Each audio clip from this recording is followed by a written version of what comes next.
8 વાગી રહ્યા છે. આપ જોઈ રહ્યા છો ગુજરાત ફર્સ્ટ અને મુદ્દાની વાત સાથે હું છું માનસી સોની અને હું છું મુફદ્દલ કપાસી. ઈરાન અને ઇઝરાયલનું યુદ્ધ છેલ્લા ઘણા સમયથી ઘર્ષણ તો તણાવ તો બંને દેશોની વચ્ચે હતું છેલ્લા ઘણા વર્ષોથી, પરંતુ હવે એ લડાઈ પ્રભુત્વની લડાઈ બની રહી છે. હવે એ લડાઈ પ્રભાવની લડાઈ બની ગઈ છે મિડલ ઈસ્ટમાં, કારણ કે ઈરાન જે ન્યુક્લિયર પ્રોગ્રામને આગળ વધારવાનો પ્રયાસ કરી રહ્યું છે એ જ ન્યુક્લિયર પ્રોગ્રામ ઇઝરાયલના ટાર્ગેટ ઉપર છે. અને જ્યારથી અમેરિકા આ યુદ્ધના મેદાનમાં સીધી રીતે વચ્ચે આવ્યું છે, જ્યારથી અમેરિકાએ હુમલાઓ શરૂ કર્યા છે, ત્યારથી ઈરાન વધુ આક્રમક મોડમાં જોવા મળી રહ્યું છે. અને મુફદ્દલ, હવે તો એવું લાગે છે કે ઈરાન બિલકુલ પણ શાંતિ જાળવવાના મૂડમાં નથી. બિલકુલ વાંસી, 2 દિવસ પહેલા આપણે આ જ મંચ પરથી મુદ્દાની વાતમાં જ કહ્યું હતું, જ્યારે ટ્રમ્પે એવું કહ્યું કે 15 દિવસનો સમય છે, 15 દિવસમાં હું કોઈ નિર્ણય લઉં પણ ખરો અને ન પણ લઉં. આ સ્ટેટમેન્ટ જ્યારે ડોનાલ્ડ ટ્રમ્પનું સામે આવ્યું ત્યારે જ આપણે કહ્યું હતું આ મંચ પરથી કે આ જે સ્ટેટમેન્ટ છે એ દુનિયા માટે છે, એ બતાવવા માટે છે કે અમે કોઈ સમય લઈ રહ્યા છે. પણ મેં કહ્યું હતું આ જ મંચ ઉપરથી કે ટ્રમ્પ નિર્ણય લઈ ચૂક્યા છે, ટ્રમ્પે આદેશની અમલવારી માટે પણ ગતિવિધિ કરી લીધી છે અને એ કામ ચાલુ થઈ ગયું હશે, આપણને નહીં ખબર હોય. અને ગઈકાલે વહેલી સવારે, એટલે આમ તો આજે વહેલી સવારે આપણને ભારતીય સમય આસપાસ લગભગ સવારે 4:30 વાગ્યે આપણને ખબર પડી કે અમેરિકાએ ઈરાન પર હુમલો કરી દીધો. એ જ વાત કે ભાઈ અમલવારી માટે એને 2 દિવસ પહેલા જ આદેશ કરી દીધા છે.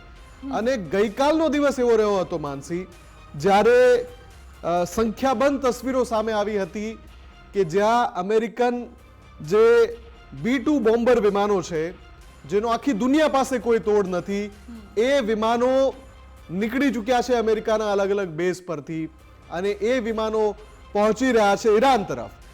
હવે ઈરાનના જે ન્યુક્લિયર ફેસિલિટી છે, પરમાણુ સંયંત્રો, જેના ઉપર અમેરિકાએ આ હુમલો કર્યો વહેલી સવારે લગભગ 4:30 વાગ્યા આસપાસ, એ પછી સવારે 7 વાગ્યા આસપાસ ટ્રમ્પ આવે છે સામે અને કહે છે કે અમારો જે હુમલો હતો એ પરમાણુ સંયંત્રો પર હુમલો હતો અને આ હુમલો એકદમ સક્સેસફુલ રહ્યો છે. એ પછી જે પણ અપડેટ્સ આવી રહ્યા છે, હવે અત્યારની પરિસ્થિતિમાં શું થઈ રહ્યું છે, સૌને જે આશંકા હતી એ દિશામાં આપણે જઈ રહ્યા છીએ.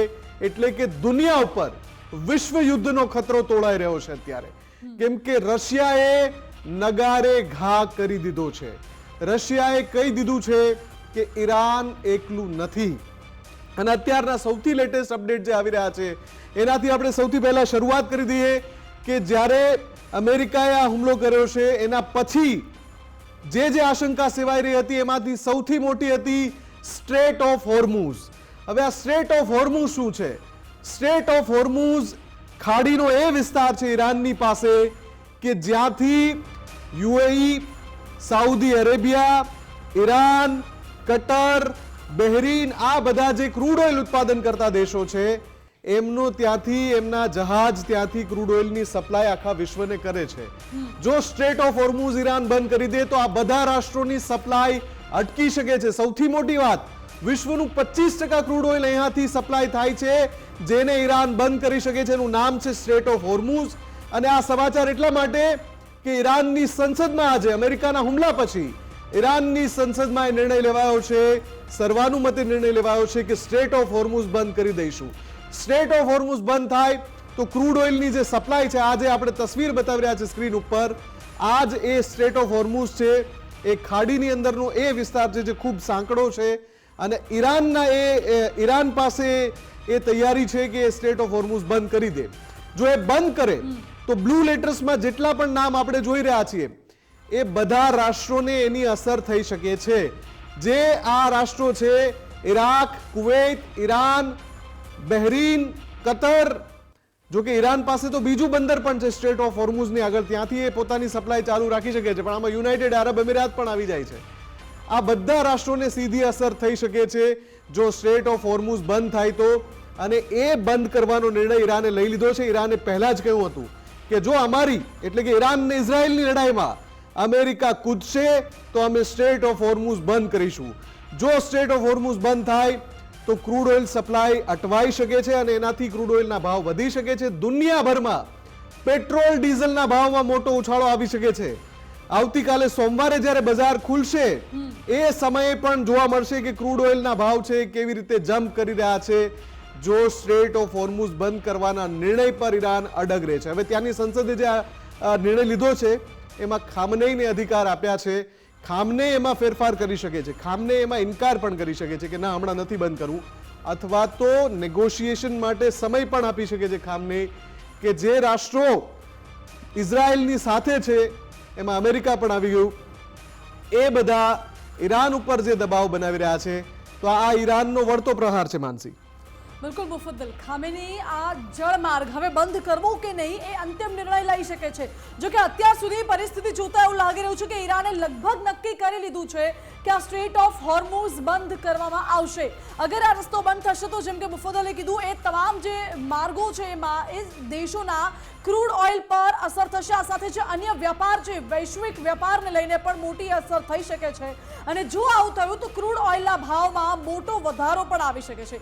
હવે ઈરાન અને ઇઝરાયલની જે આગ છે તે દાવાનળ પણ બનવાની છે, કારણ કે એક તરફ જ્યારે રશિયા શાંતિની અપીલ કરી રહ્યું છે અને બીજી તરફ રશિયા એ જ ઈરાનને શસ્ત્રો પૂરા પાડી રહ્યું છે. ઈરાન ઇઝરાયલના યુદ્ધને લઈને બીજા એક મોટા સમાચાર આજના એ પણ છે કે આ યુદ્ધની આગ હવે દાવાનળ બનવા જઈ રહી છે. અમેરિકાના હુમલા બાદ રશિયાએ મોટું નિવેદન આપી દીધું છે. રશિયાએ કહ્યું છે કે અમે ઈરાનને જરૂરી શસ્ત્રો આપવા માટે તૈયાર છે. ઘણા દેશો ઈરાનને પરમાણુ શસ્ત્રો આપવા માટે તૈયાર થયા છે એ દાવો પણ રશિયાએ કર્યો છે અને રશિયાની સુરક્ષા પરિષદના ઉપાધ્યક્ષ મેદવેદેવ દિમિત્રીએ નિવેદન આપ્યું છે. તેમણે એવું કહ્યું છે કે પુતિન હાલમાં ટ્રમ્પ સાથે વાતચીતના મૂડમાં નથી. ઈરાન અને રશિયા વચ્ચે સોમવારે વાતચીત થશે. ઈરાનના પરમાણુ સંયંત્રોને કોઈ જ નુકસાન નહીં થવા દઈએ, મેદવેદેવે સ્પષ્ટ કહી દીધું છે. ઇઝરાયલ પર વધુ હુમલા થશે, ત્યાંની જનતા પરેશાન છે. અમેરિકા નવા યુદ્ધમાં હવે ફસાઈ ગયું છે અને ઈરાનનું નેતૃત્વ વધુ મજબૂત થઈને સામે આવ્યું છે તેવું નિવેદન દિમિત્રી મેદવેદેવે આપ્યું છે. આ સાથે જ રશિયાના પૂર્વ રાષ્ટ્રપતિ છે દિમિત્રી મેદવેદેવ, જેમને કહ્યું છે કે શાંતિની વાતો કરતા ટ્રમ્પે અમેરિકાને હવે આ એક નવા યુદ્ધમાં ધકેલ્યું છે અને અમેરિકા હવે ફસાઈ ગયું છે. અત્યાર સુધી ડોનાલ્ડ ટ્રમ્પ નોબેલ પીસ પુરસ્કારની માંગ પણ કરતા હતા, પરંતુ આ સ્થિતિમાં હવે ટ્રમ્પે નોબેલ પીસ પુરસ્કાર ભૂલી જવો જોઈએ તેવું પણ નિવેદન દિમિત્રી મેદવેદેવે આપ્યું છે.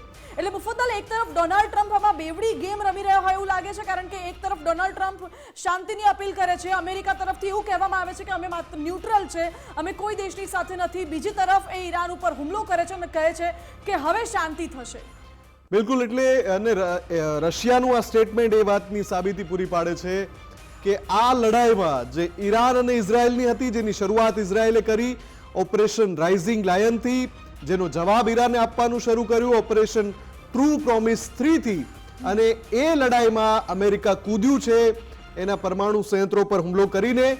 અને હવે જેમ રશિયાએ પહેલા કહ્યું હતું, આ જે મેસેજ મેદવેદેવ ક્રેમલિનથી આપી રહ્યા છે, મેદવેદેવ એટલે પુટિનના એ સાથી કે જેમના કહેવાથી એ રશિયાના રાષ્ટ્રપતિ પણ બન્યા હતા મેદવેદેવ, અને હવે એ જે આ જવાબ આપી રહ્યા છે ટ્રમ્પને, એ સીધો ઈશારો છે કે રશિયાનું હવે પછીનું જે સ્ટેન્ડ હશે એ સીધા આ યુદ્ધમાં કૂદી પડી શકે છે, પ્રત્યક્ષ અથવા પરોક્ષ રીતે.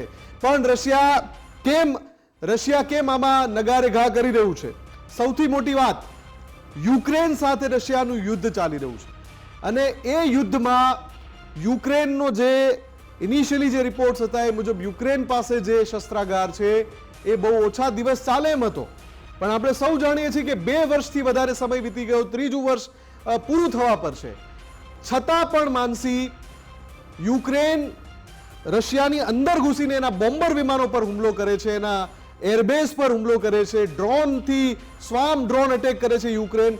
આ બધું કેવી રીતે થઈ રહ્યું છે? તો રશિયાને ખબર છે કે યુક્રેનને જે વોરહેડની સપ્લાય, શસ્ત્રોની સપ્લાય છે એ યુએસ અને બીજા જે યુરોપિયન રાષ્ટ્રો છે એ કરી રહ્યા છે, નાટો દેશના સાથીઓ કરી રહ્યા છે.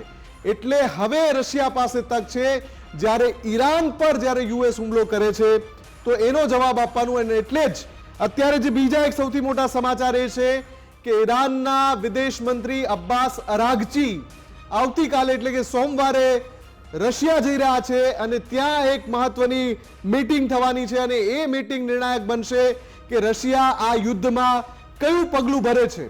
કેમ કે અત્યાર સુધી જે પણ થયું છે એ ક્રમ અનુસાર રશિયા પાસે પણ હવે એની પોતાનો દાવ ખેલવાનો વારો છે, કેમ કે રશિયા અત્યાર સુધી કહેતું આવ્યું હતું કે ઈરાન ને ઇઝરાયલની લડાઈમાં અમેરિકા ના કૂદે, પણ અમેરિકાએ જે હુમલો કર્યો પરમાણુ સંયંત્રો પર, એનાથી રશિયાને પણ તક મળી ગઈ છે કે આ બે રાષ્ટ્રોની લડાઈમાં તમે કેમ આવ્યા, તો હવે અમે પણ આવશું.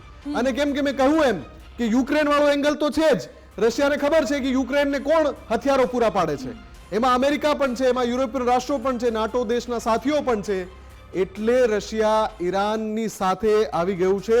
અને હજુ 2 દિવસથી જે ચીન તરફથી સ્ટેટમેન્ટ આવતું હતું, જે નોર્થ કોરિયા તરફથી આવતું હતું, હજુ અમેરિકાના હુમલા બાદ ચીનનું સ્પષ્ટ વલણ હજુ આવવાનું બાકી છે. ચીન પણ આમાં કૂદી શકે છે. એટલે જ આપણે કહી રહ્યા છીએ કે જે છેલ્લા 24 કલાકમાં ઘટ્યું છે એ વિશ્વ યુદ્ધના ભણકારા ઊભા કરી રહ્યું છે. આખા મિડલ ઈસ્ટમાં ભડકે બળવાના એંધાણ એટલા માટે છે કે યમને પણ કહી દીધું ઈરાનના સહયોગમાં કે હવે અમે અમેરિકન બેઝ પર હુમલા કરીશું. જો હવે અમેરિકા બીજી કોઈ હરકત કરશે તો યમન પૂરી રીતે તૈયાર છે. અને ત્યાંથી જે અમેરિકા, ઇઝરાયલ અને સાથી દેશોએ કહી દીધું છે કે યમનની પાસે જે બેઝ છે ત્યાં અત્યારે તમે જે તમારા વિમાનો છે એને હટાવી લો. અને આપણે ગઈકાલે જ બતાવ્યું હતું કે જે ઈરાનની આસપાસના જે અમેરિકાના એરબેઝ હતા ત્યાંથી ઓલરેડી ફાઇટર જેટ્સ અમેરિકાએ હટાવી લીધા હતા આ હુમલા પહેલા. અને એ પણ ઈરાનના ટાર્ગેટ ઉપર છે. ઈરાને આજે સ્પષ્ટ કહ્યું હતું કે હવે અમેરિકાના કોઈ પણ એરબેઝ પરથી ગતિવિધિ જો જણાશે અથવા એક્ટિવ પણ જણાશે તો એ સૌથી પહેલો ટાર્ગેટ હશે. બીજી વાત ઈરાને મહત્વપૂર્ણ એ કહી છે કે અમેરિકી સૈન્ય એ ઈરાનનો પહેલો ટાર્ગેટ છે. એટલે ઈરાનની જંગ જે ઇઝરાયલ સાથે હતી, પરંતુ હવે ઈરાનનો ટાર્ગેટ બની ચૂક્યું છે અમેરિકા. જ્યાં પણ અમેરિકી સૈન્ય દેખાશે ત્યાં એ પહેલો ટાર્ગેટ હશે ઈરાનનો, એવું સ્પષ્ટ વલણ ઈરાન દ્વારા અપનાવવામાં આવી રહ્યું છે. એક તરફ રશિયા યુક્રેનનું યુદ્ધ યથાવત છે, બીજી તરફ ઇઝરાયલ અને ઈરાનનું યુદ્ધ, એમાં અમેરિકાએ ઝંપલાવ્યું છે. અને હવે આ પરિસ્થિતિ થોડી કપરી બની રહી છે એટલા માટે કારણ કે ઈરાન હવે અમેરિકાને ટાર્ગેટ કરી રહ્યું છે. અને અત્યાર સુધી મુફદ્દલ, જેમ કે તમે કહ્યું કે ઈરાન એકમાત્ર એવો દેશ છે જે અમેરિકાને સામે આવીને પડકાર ફેંકતું હતું. વૈશ્વિક મહાસત્તા ભલે અમેરિકા હોય, પરંતુ અમેરિકાની સામે ઈરાને ન ઝૂકવાનો જે નિર્ણય લીધો છે, કદાચ એટલા જ માટે અમેરિકાને આ ખૂંચી રહ્યું છે. એટલે બહુ લાંબા સમયથી ઈરાન પર જે પ્રતિબંધો છે અમેરિકા લાદી જ ચૂક્યું છે. માત્ર એક જ વાત ઉપર આખો મામલો અટકી જતો હતો, અટવાઈ જતો હતો, એ હતું પરમાણુ સંધિ. એ પરમાણુ સંધિ જે અમેરિકા ઈરાન સાથે કરવા માંગતું હતું પોતાની શરતોએ. એટલે એમાં અમેરિકાની જ બધી શરતો હતી જે ઈરાને માન્ય રાખવાની હતી. ઈરાન એ માન્ય નહોતું રાખતું, એટલે આખી વાત એ સંધિમાં અટકી પડતી હતી. એ સંધિ થઈ જ ના શકી. હવે સંધિ ના થઈ એટલે લગાતાર જે પરમાણુ સંયંત્રો ઈરાનની અંદર છે ત્યાં પ્રોડક્શન ચાલુ રહ્યું. જો કે ઈરાન એકલું નથી, ઘણા બધા રાષ્ટ્રોએ પરમાણુ સંયંત્રો વિકસાવ્યા છે. પરમાણુ હથિયારોનું લિસ્ટ તમે જોવા જાઓ તો યુરોપિયન યુનિયન્સના કન્ટ્રીઝ છે, મિડલ ઈસ્ટના ઘણા બધા દેશ છે, ઈરાન સહિત ઘણા બધા દેશ છે કે જે પરમાણુ સંયંત્રો વિકસાવી રહ્યા છે. એવી જ રીતે અમેરિકા છે, એવી જ રીતે રશિયા છે, ચીન છે. એટલે એ બહુ લાંબી યાદી છે. એમાં કોઈ ઈરાન એકલું નહોતું કે પોતે જ પરમાણુ સંયંત્રો બનાવતું હોય. પણ અમેરિકા ઈચ્છતું હતું કે જે સેન્કશન્સ એને ઈરાન પર નાખ્યા છે એ સેન્કશનમાં ઉમેરો કરશે જો પરમાણુ સંધિ નહીં થાય તો. એટલે પહેલેથી ઈરાન તો ખુશતું જ હતું અમેરિકાને. અને એ પછી જે હમાસે જે હુમલો કર્યો ઇઝરાયલ પર, અને એ હુમલા પછી ઈરાનના જે સાથી સંગઠનો છે જેને કહેવાય છે કે ઈરાનના પ્રોક્સી, એમાં હિઝબુલ્લા પણ આવી જાય છે, એમાં હુથી બળવાખોરો જે યમનમાં છે એ પણ આવી જાય છે. આ બધા ઇઝરાયલ પર હુમલો કરી રહ્યા હતા ત્યારે એ સ્થિતિ પેદા થઈ રહી હતી કે ગમે ત્યારે ઇઝરાયલ ઈરાન પર હુમલો કરશે. ને એ જ થયું. બહુ લાંબા સમય સુધી ગોળંબાતું હતું બધું કે ગમે ત્યારે હુમલો થશે. ને પછી જે રાઇઝિંગ લાયન શરૂ કર્યું ઇઝરાયલે. ઈરાન જો કે વળતો જવાબ આપી રહ્યું છે, પણ એના ઉપર આવીએ પહેલા મોટા સમાચાર એ પણ છે કે વડાપ્રધાન મોદી પણ આ ચિત્રમાં આવ્યા છે અને એમણે ઈરાનના રાષ્ટ્રપતિ સાથે સીધી વાતચીત કરી છે. ઈરાનના રાષ્ટ્રપતિ છે મસૂદ પેઝેશ્કિયન, અને મસૂદ પેઝેશ્કિયન સાથે વડાપ્રધાન મોદીએ અમેરિકાના હુમલા બાદ વાતચીત કરી છે. અને એમણે કહ્યું છે કે વર્તમાન પરિસ્થિતિ છે એના અંતર્ગત વિગતવાર ચર્ચા કરી છે. અને મિડલ ઈસ્ટમાં કેમ કે અત્યારે ભડકે બળે એવી સ્થિતિ છે ત્યારે વડાપ્રધાન મોદીએ કહ્યું છે કે કૂટનીતિ અને સંવાદથી જ આ પરિસ્થિતિનો ઉકેલ છે.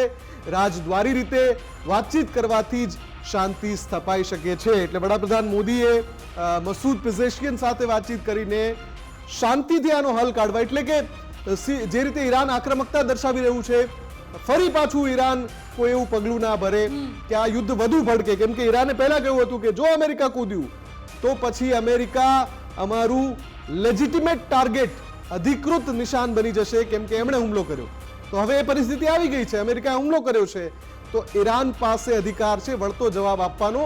અને એટલે જ વડાપ્રધાન મોદીએ કહ્યું છે કે તમે કોઈ ઉતાવળ ના કરશો, વાતચીતથી આનો સંવાદથી નિકાલ લાવવાની કોશિશ કરજો. આ બધાની વચ્ચે અમેરિકાના હુમલા બાદ ઈરાને વધુ એકવાર પલટવાર કર્યો છે, અને આ પલટવાર શું છે? અને ઈરાન શાંત રહેવાના બિલકુલ મૂડમાં નથી, કારણ કે અમેરિકાએ હુમલો કર્યો ત્યારબાદ ઈરાન હવે વધુ આક્રમક થઈ ગયું છે. ઇઝરાયલના અનેક શહેરોમાં ભીષણ વિસ્ફોટો થઈ રહ્યા છે. તેલ અવીવ, જેરુસલેમ સહિતના શહેરોમાં એલર્ટ જારી કરી દેવાયું છે. ઇઝરાયલે નાગરિકોને શેલ્ટર હોમમાં ખસેડ્યા છે, કારણ કે અમેરિકા તો આ યુદ્ધમાં સીધી રીતે કૂદી પડ્યું છે. અમેરિકાએ સીધી એન્ટ્રી કરી લીધી છે. ઈરાનના જે ન્યુક્લિયર ઠેકાણાઓ હતા, ન્યુક્લિયર પ્રોગ્રામ ફેસિલિટી સેન્ટર હતા, ત્યાં અમેરિકાએ એટેક તો કરી દીધા છે, પરંતુ ઈરાન હવે આક્રમક થઈ ગયું છે અને ઈરાને ઇઝરાયલમાં અનેક જગ્યાએ એટેક કર્યા છે. અને હવે આ યુદ્ધ એક નવો મોડ લે તેવા એંધાણ પણ અત્યારે વર્તાઈ રહ્યા છે અમેરિકાની એન્ટ્રીથી મુફદ્દલ. બિલકુલ. અને ઈરાને ખૈબર મિસાઇલનો ઉપયોગ કર્યો છે અત્યારે જે હુમલો કર્યો છે ઇઝરાયલ પર, એમાં કેમ કે આ મિસાઇલનો અત્યાર સુધી ઈરાને ક્યારેય ઉપયોગ નહોતો કર્યો. પણ એમણે કહ્યું હતું કે જ્યારે પરિસ્થિતિ એવી આવશે કે અમે અમારી સૌથી તાકાતવર મિસાઇલ, એટલે તમે ઈરાનની જે મિસાઇલનો જે આખો જથ્થો છે એમાં સૌથી તાકાતવર મિસાઇલની જો વાત કરવામાં આવે તો એ મિસાઇલ ખૈબર મિસાઇલ છે. આની પહેલા ખુર્રમ શોર મિસાઇલ જેના દ્રશ્યો પણ આપણે દેખાડ્યા હતા કે મિસાઇલે અંતરિક્ષમાં જઈને પછી એ બેલિસ્ટિક મિસાઇલ પછી સીધી ત્રાટકી હતી, એ રીતની આ ખૈબર મિસાઇલ છે કે જેનો જવાબ ઇઝરાયલ પાસે પણ અત્યારે નથી. કેમ કે ઇઝરાયલનું જે આયરન ડોમ છે, જે ઇન્ટરસેપ્ટર મિસાઇલ છોડે છે, એ કદાચ ખૈબરનો જવાબ નથી. ઘણી બધી આની પહેલા પણ એવું થયું છે કે જે મિસાઇલો ઈરાને ફેંકી હોય ઇઝરાયલ પર, પણ ઇઝરાયલ રિટેલિએટ કરવામાં અથવા તો એને રોકવામાં નિષ્ફળ રહ્યું છે. પણ ખૈબરના હુમલા પછી ત્યાં કેવી તબાહી છે એ દ્રશ્યો પણ સામે આવી શકે છે. અત્યારે અમેરિકાના બોમ્બાર્ડિંગ પછી આ સંભાવનાઓ હતી જ, આ આશંકા હતી જ કે ઈરાન એના જે તર્કશમાં જે તીર છે, જે સૌથી ખતરનાક તીર છે, એનો ઉપયોગ કરશે, ને એ હવે થઈ રહ્યું છે. જી બિલકુલ. એટલે ઈરાને ઇઝરાયલના અનેક શહેરો પર મિસાઇલ એટેક કર્યા છે અને આ સાથે હવે ઇઝરાયલ બિલકુલ શાંત રહેવાના મૂડમાં નથી, કારણ કે ઇઝરાયલે પણ ઈરાનના એક હુમલાનો વળતો જવાબ આપ્યો છે. ઇઝરાયલ પણ હવે પલટવાર કરી રહ્યું છે અને આ વાર પલટવારની લડાઈ યુદ્ધમાં પરિણમી રહી છે. આ યુદ્ધ દિવસે ને દિવસે વધુ ભીષણ થઈ રહ્યું છે. ઈરાનના હુમલા બાદ ઇઝરાયલે ફરી એકવાર પલટવાર કર્યો છે. પશ્ચિમ ઈરાનના અનેક શહેરો પર બોમ્બમારો કરવામાં આવ્યો છે. ઇઝરાયલી વાયુસેનાએ ઈરાનના 2 F-5 જેટ તોડી પાડ્યા છે. આ સાથે જ ડેસ્પફૂલ એરપોર્ટ પર તૈનાત હતા ઈરાની ફાઇટર જેટ્સ F-5 જેટ્સને તોડી પાડવામાં આવ્યા છે. 8 બેલિસ્ટિક મિસાઇલ લોન્ચર પર IDF-એ તોડી પાડી છે. આ સાથે ઈરાને ઇઝરાયલના 16 શહેરો પર મિસાઇલો છોડી હતી. ઈરાનના હુમલામાં ઇઝરાયલના 86 લોકો ઇજાગ્રસ્ત થયા હતા અને ઇઝરાયલે પલટવાર કર્યો છે અને ઈરાનના જે ફાઇટર જેટ્સ છે એ બિલકુલ માનસી, અત્યારે બીજા એક મોટા સમાચાર એ આવી રહ્યા છે. થોડીક ક્ષણો પહેલાનું અપડેટ છે કે હોર્મુઝ સ્ટ્રેટની આપણે શરૂઆતમાં વાત કરી કે જે હોર્મુઝ સ્ટ્રેટ બંધ કરવાનો ઈરાને નિર્ણય લીધો છે. હવે અમેરિકાના વિદેશ મંત્રી માર્કો રૂબિયોનું નિવેદન આવ્યું છે, એટલે કે અમેરિકાનું નિવેદન આવ્યું છે હોર્મુઝ સ્ટ્રેટ બંધ કરવા પર. અમેરિકાએ કહ્યું છે કે જો ઈરાન હોર્મુઝ સ્ટ્રેટ બંધ કરવાનું પગલું ભરશે તો આ એની સૌથી મોટી ભૂલ હશે. એટલે કે અમેરિકા ફરી એકવાર ધમકી આપી રહ્યું છે ઈરાનને કે જો તમે હોર્મુઝ સ્ટ્રેટ બંધ કરશો તો એ તમારી ભયંકર ભૂલ હશે.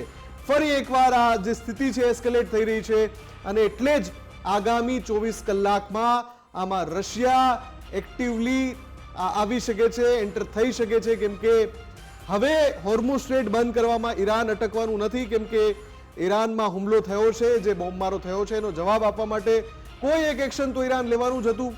હવે જે આ જાહેરાત થઈ છે પછી અમેરિકાના વિદેશ મંત્રી માર્કો રૂબિયોએ કહ્યું છે કે જો ઈરાન હોર્મુઝ સ્ટ્રેટ બંધ કરવાની કોશિશ કરશે તો એની સૌથી મોટી ભૂલ હશે.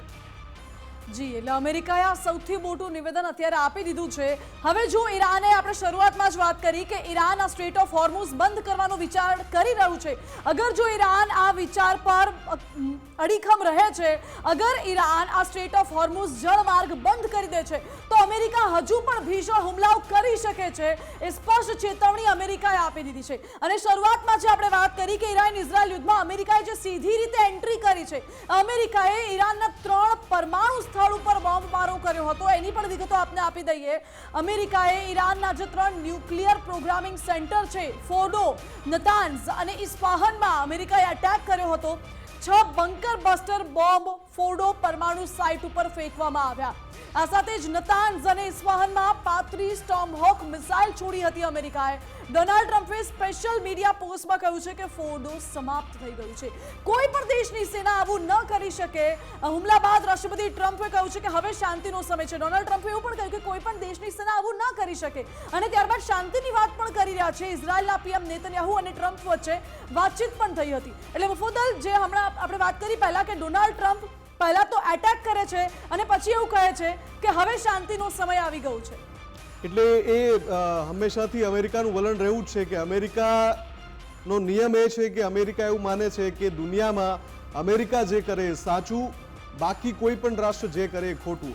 અમેરિકા અને અમેરિકાના સાથી રાષ્ટ્રો જે કરે એ સાચું, બાકી કોઈ પણ જે કરે એ ખોટું. એટલે એ જ રીતે ડોનાલ્ડ ટ્રમ્પની તો આપણને સૌને ખબર છે કે રાત્રે કંઈક બોલે, સવારે પાછા એનાથી 360 ડિગ્રી ટર્ન લઈ લે, સાવ ઉલટી જ વાત કરે. એટલે આ 2 દિવસ પહેલા જ તે નોબેલ પીસ પ્રાઇઝની વાત કરતા હતા. અને હવે અત્યારે એ જ અમેરિકાએ કહ્યું છે, એના ઉપરાષ્ટ્રપતિ જેડી વેન્સ હોય કે પછી એના રક્ષા મંત્રી પીટ હેગ્સેગ હોય, એમણે બધાએ હમણાં કહ્યું કે અમે 125 વિમાનોનો કાફલો મોકલ્યો હતો ઈરાનમાં. અને એ કાફલાએ 25 મિનિટ સુધી આ ઓપરેશન ચલાવ્યું. અને સૌથી જે સુરક્ષિત જે પરમાણુ સંયંત્ર હતું ઈરાનનું, ફોર્દો, આ ફોર્દો જે પરમાણુ સંયંત્ર છે એ ઈરાનમાં એ સ્થળે આવેલું છે કે જ્યાં પહાડી વિસ્તાર છે. અને આવા જ એક પહાડની નીચે લગભગ 90 મીટર નીચે આ જે સંયંત્ર છે એ બનાવાયું હતું. હવે જે બંકર બસ્ટર બોમ્બનો અમેરિકાએ ઉપયોગ કર્યો છે, જે માત્ર B-2 બોમ્બર વિમાન કે જે આખા વિશ્વમાં માત્ર અમેરિકા પાસે આ વિમાનો છે, એ વિમાનથી આ બોમ્બાર્ડિંગ કરવામાં આવ્યું. એક પછી એક લગભગ 6 બોમ્બ ફેંકવામાં આવ્યા છે. નિષ્ણાતો કહી રહ્યા હતા કે આ જે બોમ્બ છે એ 2 ફેંકશે તો પણ સંયંત્રને ભારે નુકસાન થશે. પણ 6 બોમ્બ ફેંક્યા છે. અને એ પછી ઈરાનનો દાવો શું છે? એ પછી ઈરાનનો દાવો એ છે કે અમેરિકાએ અમારા પરમાણુ સંયંત્રો પર હુમલો કર્યો છે. એ ફોર્દો હોય, નતાન્ઝ હોય કે ઇસ્ફહાન હોય, 3 અલગ અલગ પરમાણુ સંયંત્રો છે, એના પર હુમલો કર્યો છે. પણ અમેરિકા જેટલું ઈચ્છતું હતું એટલું નુકસાન પહોંચાડી નથી શક્યું. આ ઈરાનનો દાવો છે. હવે ઈરાન કહે છે કે અમેરિકાએ કોશિશ તો કરી, પણ અમને એટલું નુકસાન નથી થયું ને અમારા જે પરમાણુ સંયંત્રો છે એ સુરક્ષિત છે. અત્યાર સુધીમાં ઈરાનથી કોઈ એવા સમાચાર નથી આવ્યા કે જ્યાં રેડિયેશન લીક જેવી કોઈ વાતચીત હોય. એવા કોઈ સમાચાર નથી આવ્યા. એટલે જે આખો આ હુમલો કરાયો છે એમાં ઘણા બધા જો અને તો છે. એનું રિયલ ફેક્ટ કદાચ ક્યારેય બહાર આવવાનું જ નથી. એક તરફ અમેરિકા કહે છે કે અમે એ સાઇટને સંપૂર્ણ ડિસ્ટ્રોય કરી નાખી, સંપૂર્ણ નષ્ટ. બીજી તરફ ઈરાન કહે છે કે કોઈ જાજો ફરક પડ્યો નથી અમેરિકાના હુમલાથી. અને આ બેની વચ્ચેનું જે સત્ય છે એ કોઈને અત્યારે ખબર નથી. અત્યારે માત્ર અનુમાનો લગાવવામાં આવી રહ્યા છે. અને આ બાબતે સાઉદી અરેબિયાએ પણ એવો દાવો કર્યો છે કે કોઈ રેડિયેશન લીક થયા હોય એવી કોઈ માહિતી કે એવું હજુ કશું લાગ્યું નથી. એટલે સાઉદી અરેબિયાનો આ દાવો સાથે ઈરાનનો દાવો એ સ્પષ્ટ દેખાડે છે કે હજુ કોઈ મોટો ફરક પડ્યો નથી. જો કે બીજી તરફ અમેરિકા એવું કહે છે કે અમે ઈરાનનો જે ન્યુક્લિયર પ્રોગ્રામ હતો એ નષ્ટ કરી દીધો છે. હવે આ જો અને તોની વાત છે, એટલે એ તો આગામી સમયમાં ખબર પડશે. પરંતુ ઈરાનના હુમલા બાદ, ઈરાન પર જ્યારે હુમલો કર્યો ત્યારબાદ અમેરિકાના રાષ્ટ્રપતિ ડોનાલ્ડ ટ્રમ્પે મહત્વપૂર્ણ નિવેદન આપ્યું છે. ડોનાલ્ડ ટ્રમ્પે સંબોધન કર્યું હતું ત્યારે કહ્યું કે ફોર્દો, નતાન્ઝ, ઇસ્ફહાન સાઇટ નષ્ટ કરી કાઢી છે. ડોનાલ્ડ ટ્રમ્પે કહ્યું છે કે કોઈ પણ સેના આવું ન કરી શકે અને ઈરાનમાં શાંતિ અથવા તો ત્રાસદી, તેવું પણ કહ્યું કે માનસી, આ બધાની વચ્ચે બીજા એક મોટા સમાચાર આવી રહ્યા છે. એ પણ આપણે જણાવી દઈએ કે યુએનએસસી, યુએન નું જે સિક્યુરિટી કાઉન્સિલ છે, યુએનએસસી, એમણે એક આપાતકાલીન બેઠક બોલાવી છે. થોડી વારમાં એ બેઠક મળી શકે છે. ઓકે, એટલે આ ઇમરજન્સી બેઠક યુદ્ધને લઈને પણ હોઈ શકે છે અને યુદ્ધને લઈને પણ આમાં ચર્ચા કરવામાં આવી શકે છે. આ સાથે જ આપણે જે વાત કરી રહ્યા હતા, ડોનાલ્ડ ટ્રમ્પે જે સંબોધન કર્યું છે એ કહ્યું છે કે જો હવે ઈરાન હુમલો નહીં કરે તો અમે પણ પલટવાર નહીં કરીએ. જો કે અમેરિકાએ એટેક કરી દીધો ઈરાન ઉપર અને ત્યારબાદ એવું કહ્યું છે કે હવે શાંતિનો સમય આવી ગયો છે અને ત્યારબાદ હવે ડોનાલ્ડ ટ્રમ્પ એવું કહે છે કે જો હવે ઈરાન વધારે હુમલો નહીં કરે તો અમે પણ પલટવાર નહીં કરીએ. આ સાથે જ ઈરાનમાં હજુ પણ અનેક એટમી સાઇટ એક્ટિવ છે. ઈરાનમાં હજુ પણ અનેક એટમી સાઇટ છે તેવું પણ ડોનાલ્ડ ટ્રમ્પે કહ્યું છે. ડોનાલ્ડ ટ્રમ્પે સંબોધનમાં એવું પણ કહ્યું કે મેં પ્રયાસ કર્યો કે યુદ્ધ ન થાય પરંતુ યુદ્ધ કરવું પડ્યું છે. એટલે અમેરિકાએ આ શું સંકેત આપવા માંગે છે? અમેરિકા કે યુદ્ધ ન થાય એવો પ્રયાસ કર્યો છતાં પણ યુદ્ધ કરવું પડ્યું છે, આ પ્રકારનો સંકેત અમેરિકા આપી રહ્યું છે. અહીં પણ અમેરિકાનું જે ડબલ સ્ટાન્ડર્ડ છે ક્યાંક ને ક્યાંક દેખાઈ આવે છે. ઈરાન છેલ્લા 40 વર્ષથી ધમકી આપતું હતું. ઈરાને કોઈ પણ સ્થિતિમાં યુદ્ધ ખતમ કરવું પડશે. આ તમામ વાતો પણ ડોનાલ્ડ ટ્રમ્પે કહી છે. ડોનાલ્ડ ટ્રમ્પે કહ્યું છે કે ઈરાન પાસે હજુ પણ સમય છે. ડોનાલ્ડ ટ્રમ્પે હજુ પણ ઈરાનને સ્પષ્ટ સંકેત આપી દીધો છે, ધમકી ભર્યો એક સંકેત કડક શબ્દોમાં આપી દીધો છે કે હજુ પણ ઈરાન પાસે સમય છે અને જો ઈરાન હવે પલટવાર નહીં કરીએ તો અમે પણ નહીં કરીએ. પણ શું કહ્યું ડોનાલ્ડ ટ્રમ્પે? એક્ઝેક્ટ વર્ડ ટુ વર્ડ તમને સંભળાવીએ. A short time ago, the U.S. military carried out massive precision strikes on the 3 key nuclear facilities in the Iranian regime: Fordow, Natanz, and Esfahan. Everybody heard those names for years as they built this horribly destructive enterprise. Our objective was the destruction of Iran's nuclear enrichment capacity and a stop to the nuclear threat posed by the world's #1 state sponsor of terror. Tonight, I can report to the world that the strikes were a spectacular military success. Iran's key nuclear enrichment facilities have been completely and totally obliterated. એટલે Mufaddal Donald ટ્રમ્પે કહ્યું છે કે ઈરાનમાં કાં તો શાંતિ હશે કાં તો પછી ત્રાસદી. બિલકુલ. અને આ બધાની વચ્ચે જે આપણે બે સમાચારની વાત કરી રહ્યા હતા, એક તો યુએનએસસીએ ઇમરજન્સી બેઠક બોલાવી છે, બીજી તરફ નજર એ પણ હતી કે IAEA international atomic energy association આ શું કરે છે અત્યારે, તો એમનું નિવેદન પણ સામે આવ્યું છે. ઇન્ટરનેશનલ એટોમિક એનર્જી એજન્સીએ કહ્યું છે કે ઓફસાઇટ રેડિયેશન સ્તરમાં કોઈ વધારો થયો નથી. અને આ એની સાથે પેરેલલ સમાચાર એ છે કે મોડી રાત્રે યુએનએસસી ની બેઠક મળવાની છે. આ ઈરાન ઇઝરાયલ યુદ્ધમાં અમેરિકાની એન્ટ્રીના કારણે અને એ પછી રશિયાએ જે સ્ટેટમેન્ટ આપ્યું છે, રશિયાએ કહ્યું કે નગારે ઘા કરી રહ્યા છીએ અમે, એના કારણે આ બેઠક બોલાવાઈ છે અને આ બેઠક ખૂબ જ મહત્વની સાબિત થશે. જો કે યુએન અને એની સંલગ્ન સંસ્થાઓ જે પણ ગતિવિધિ કરે છે એને આ અમેરિકા કે એના સાથી રાષ્ટ્રો છે ક્યારેય એને ગણકારતા છે નહીં. એટલે આમાંથી જે પણ આઉટકમ આવશે તો ખબર નહીં એની ગ્રાઉન્ડ લેવલે શું અસર થશે. પણ યુએનએસસીએ અત્યારે ઇમરજન્સી બેઠક બોલાવી છે. બીજી તરફ IAEA નું સ્ટેટમેન્ટ આપણે એટલે બતાવી રહ્યા હતા કેમ કે જે વાત હું કહી રહ્યો હતો કે ઈરાને દાવો કર્યો છે કે ક્યાંય કોઈ સ્થળે કોઈ રેડિયેશન નથી અને IAEA પણ એમ જ કહી રહ્યું છે કે ઈરાનની જે પરિસ્થિતિ છે એનું મૂલ્યાંકન ચાલુ છે પણ અત્યારના સમયમાં કોઈ રેડિયેશનમાં વધારો થયો હોય કે રેડિયેશન લીકની કોઈ ખબર અત્યારે નથી મળી રહી. જી બિલકુલ. ફોર્દો સહિત 3 પરમાણુ ઠેકાણા પર હુમલો થયો છે જે અમેરિકાએ કર્યો છે અને આ બાબતે જે હમણાં વાત કરી કે સાઉદી અરેબિયાએ પણ કહ્યું છે કે કોઈ રેડિયો એક્ટિવ અસર હાલ પૂરતી જોવા નથી મળી રહી. આ સાથે જ ખાડી ક્ષેત્રમાં રેડિયેશન અંગે સાઉદી અરબે દાવો કર્યો છે કે ખાડી ક્ષેત્રમાં તો હાલ એવી કોઈ રેડિયો એક્ટિવ અસર નથી જોવા મળી રહી, પરંતુ આ સાથે સાથે IAEA પણ કહ્યું છે કે હજુ પણ મૂલ્યાંકન ચાલુ છે, તપાસ ચાલુ છે, પરંતુ એવી કોઈ વધારે રેડિયેશનની અસર હજુ જોવા નથી મળી રહી. બિલકુલ. અને આ બધાની વચ્ચે સૌથી અગત્યનું છે કે જે ભારતીયો ફસાયેલા છે એ ભારતીયોને પણ પરત કાઢવા માટે ભારત ઓપરેશન સિંધુ ચલાવી રહ્યું છે અને ઓપરેશન સિંધુ અંતર્ગત 1100 થી વધારે ભારતીય નાગરિકોને વતન પરત લવાયા છે. ઓપરેશન સિંધુમાં ઈરાન પૂરેપૂરું સમર્થન આપી રહ્યું છે ને ઈરાને તો પોતાના વિમાનોથી પણ ભારતીયોને પરત મોકલવાની તૈયારી દર્શાવી છે. ભારત અને ઈરાનના સંબંધો વર્ષોથી ખૂબ સારા છે. ફરી એકવાર ઈરાને ભારત માટે એર સ્પેસ ખોલી છે અને ઈરાને પોતાના વિમાનોથી પણ ભારતીયોને ભારતમાં પરત મોકલવા માટે તૈયારી દર્શાવી છે. એટલે કે ફરી એકવાર જે દ્વિપક્ષીય સંબંધો છે એમાં ભારતની અસર દેખાઈ રહી છે. વિશ્વનો કોઈ પણ દેશ હોય, ભારત આ પ્રકારના ઓપરેશન ચલાવે છે ત્યારે સામેનો રાષ્ટ્ર પૂરેપૂરો સહયોગ આપે છે. બિલકુલ, એટલે ભારતે યુદ્ધના સમયમાં પણ માનવતા અને જે વિદેશી બીજા દેશો સાથે જે સંબંધો છે એ જાળવી રાખ્યા છે. કારણ કે ભારત પોતાના નાગરિકોને તો ઈરાનથી પરત લાવી રહ્યું છે, પરંતુ સાથે સાથે શ્રીલંકા અને નેપાળના જે નાગરિકો ઈરાનમાં ફસાયેલા છે, જે નાગરિકો ઈરાનમાં છે, તેમને પણ પરત લાવવાનું કાર્ય ભારત કરી રહ્યું છે. શ્રીલંકા અને નેપાળના આગ્રહ પર ભારત શ્રીલંકા અને નેપાળના નાગરિકોને પણ ભારત પરત લાવવામાં આવશે. અને અત્યાર સુધી કુલ 1400 થી વધુ ભારતીયો ઈરાનથી ભારત પરત આવ્યા છે. માનસી, જે ભારતીયો અત્યારે પરત આવ્યા છે તેમને પણ ખુશી અત્યારે વ્યક્ત આંકડો સતત વધી રહ્યો છે. વધુ એક ફ્લાઇટ પણ રવાના થઈ રહી છે, એટલે 2000 ને પાર પહોંચી જશે આવતીકાલ સુધીમાં આંકડો. પણ આ બધાની વચ્ચે જે સૌથી અગત્યની વાત છે, આગામી 24 કલાક બહુ જ મહત્વના છે. કેમ કે આ 24 કલાક દરમિયાન રશિયા અને ઈરાન વચ્ચે દ્વિપક્ષીય વાતચીત થવાની છે.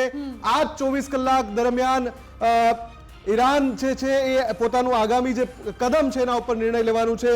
આ 24 કલાક દરમિયાન સ્ટ્રેટ ઓફ હોર્મુઝ અંગે એક્શન ઓન ગ્રાઉન્ડ લેવાની શરૂઆત થઈ શકે છે. અને આ જ 24 કલાક દરમિયાન અમેરિકાનું જે પગલું છે આગળનું એ શું છે જોવાનું રહેશે. પણ રશિયા અને ત્યાર પછી જેમ મેં કહ્યું એમ ચીનનું સ્ટેટમેન્ટ હજુ આવવાનું બાકી છે. જો રશિયા અને ચીન એક્ટિવ થાય છે તો મિડલ ઈસ્ટ ભડકે બળી શકે છે અને ઈરાન ઇઝરાયલ યુદ્ધ જે છે એ વિશ્વ યુદ્ધમાં પરિણમી શકે છે. જી બિલકુલ, એટલે આગામી 24 કલાક મહત્વના છે. આગામી 24 કલાક પર નજર રહેશે અને પડે પડની અપડેટ્સ પણ આપના સુધી પહોંચાડીશું. આ સાથે જ મુદ્દાની વાતમાં અત્યારે બસ આટલું જ. વધુ સમાચાર માટે આપ જોતા રહો ગુજરાત ફર્સ્ટ. નમસ્કાર. નમસ્કાર.